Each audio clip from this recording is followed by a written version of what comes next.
അല്ല, അവരൊക്കെ ആ വക കാര്യങ്ങൾ അവർ എൻ്റെ ഒപ്പം ഉണ്ടാവും, എല്ലാവരും ഉണ്ടാവും. ഇപ്പോൾ ഇവിടെ വിഘടിച്ച് നിൽക്കുന്നവരും എന്നോടൊപ്പം ഉണ്ടാവുന്നതാണ് എൻ്റെ പ്രതീക്ഷ. ഞാൻ അവരെ കൊണ്ടുവരും. നമുക്ക് ഒരുപാട് കാര്യം ഇപ്പോൾ ക്രോസ് ടേബിൾ ഇരുന്നിട്ട് അവരുടെ ഇഷ്യൂസ് എന്താണ്, അവർക്ക് പ്രശ്നം എന്താണ്, അവരുടെ വേദന എന്താണ്, ഞാൻ നേരത്തെ പറഞ്ഞു തന്നെയാണ്. ഈ അമ്മയായിട്ടുള്ള പ്രശ്നമല്ലത്, ഇത് പേഴ്സണാലിറ്റി പ്രോബ്ലംസാണ്, പേഴ്സൺ ടു പേഴ്സൺ. അത് അവരുടെ ഈഗോ പ്രശ്നങ്ങളാണ്. അത് നമ്മൾ ആ ഈഗോ നമ്മൾ ഈ ആരൊക്കെയാണ് പ്രശ്നം ഉണ്ടാക്കുന്നത് അവരെ കൂട്ടിയിരുത്തി കഴിഞ്ഞാൽ ഒരു പ്രസിഡന്റ് എന്ന നിലയ്ക്ക് അതിന് ഉത്തരവാദിത്തമുണ്ട്. അവരെ വിളിച്ച് വരുത്തിയിട്ട് രണ്ടുപേരും അപ്പുറത്ത് ഇപ്പുറത്ത് ഇരുന്നിട്ട് നമുക്ക് നെഗോഷിയേറ്റ് ചെയ്യാം. അത് ഞാൻ ഉണ്ട്, പക്ഷേ അതിനെപ്പറ്റി എനിക്കിപ്പോൾ പറയാൻ നിവൃത്തിയില്ല, എനിക്കറിയില്ല. അപ്പോൾ ഞാൻ പറഞ്ഞു, ഇതിൻ്റെ അധികാര സ്ഥാനത്ത് വന്നാൽ ഇതെല്ലാം ഞാൻ അന്വേഷിക്കും. ഇപ്പം എനിക്കൊന്നും പറയാൻ നിവൃത്തിയില്ല. നമുക്ക് അറിയാത്തൊരു വിഷയം നമുക്ക് ഇതിനെപ്പറ്റി പറയാൻ പറ്റില്ല.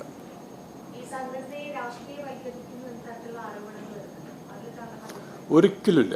കാരണം ഇത് അന്ന് മുതൽ ഡേ 1 മുതൽ ഇവിടെ എല്ലാ പാർട്ടികളിലും ആൾക്കാരുണ്ട്. ഇവിടെ മാർക്സിസ്റ്റ് പാർട്ടിയുടെ ആൾക്കാരുണ്ട്, BJPയുടെ ആൾക്കാരുണ്ട്, പിന്നെ ലീഗിൻ്റെ ആൾക്കാരുണ്ട്, കോൺഗ്രസിൻ്റെ ആൾക്കാരുണ്ട്, എല്ലാ രാഷ്ട്രീയ പ്രസ്ഥാനങ്ങളുടെ ആൾക്കാർ ഇതിനകത്തുണ്ട്. ഇതേവരെ അങ്ങനെ ഒരു സംസാരമോ ഒരു പ്രവർത്തനമോ ആരുടെ കയ്യിൽ ഉണ്ടായിട്ടില്ല. ഒരിക്കലും അമ്മയിൽ ഈ കക്ഷി രാഷ്ട്രീയമില്ല, 100% ഇല്ല.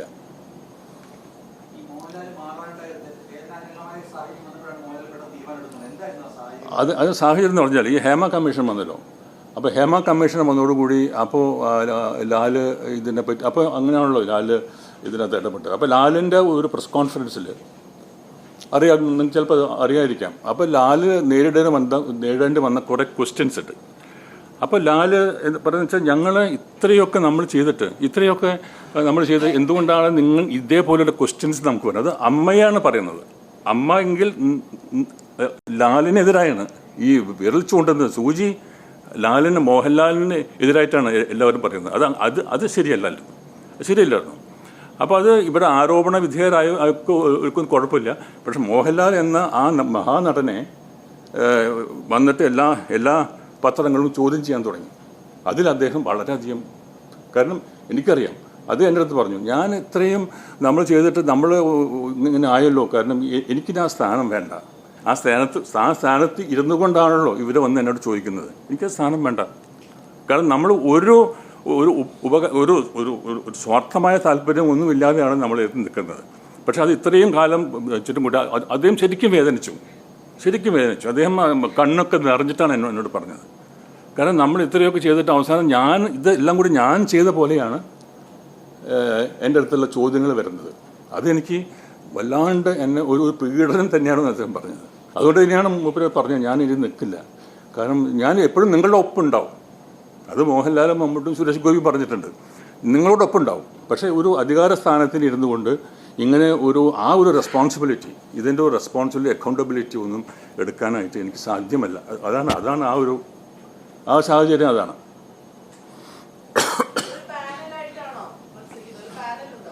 എനിക്ക് ഒരു പാനലും ഇല്ല,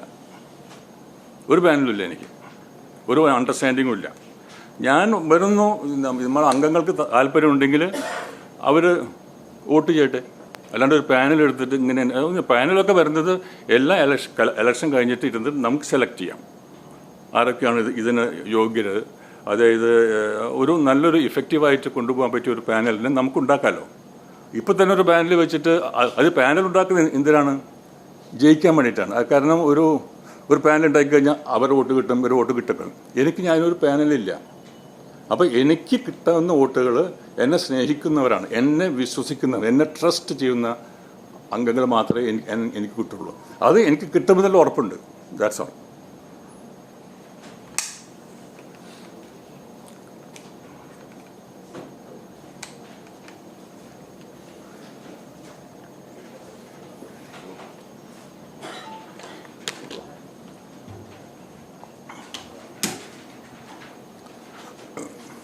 എന്തെങ്കിലും ഉണ്ടോ ഇനി ബാക്കി?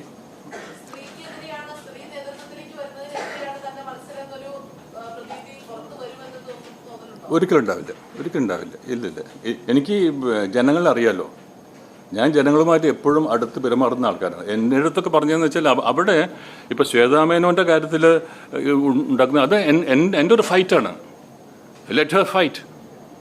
അപ്പോൾ അവർ ജയിക്കട്ടെ.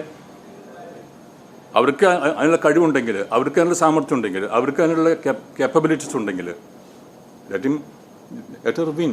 അല്ലാണ്ട് എനിക്കൊരു അതുകൊണ്ട് ഒരു പ്രശ്നം. കാരണം ഞാൻ ഇവിടുന്ന് മാറുന്ന പ്രശ്നം ഉദിക്കുന്നില്ല. അതിപ്പോൾ ഞാൻ നോമിനേഷൻ കൊടുക്കുന്നത് ഓപ്പോസിറ്റ് നിൽക്കുന്ന പിന്നെ ആരൊക്കെയാണ് നിൽക്കുന്നത് നോക്കിയിട്ടല്ല.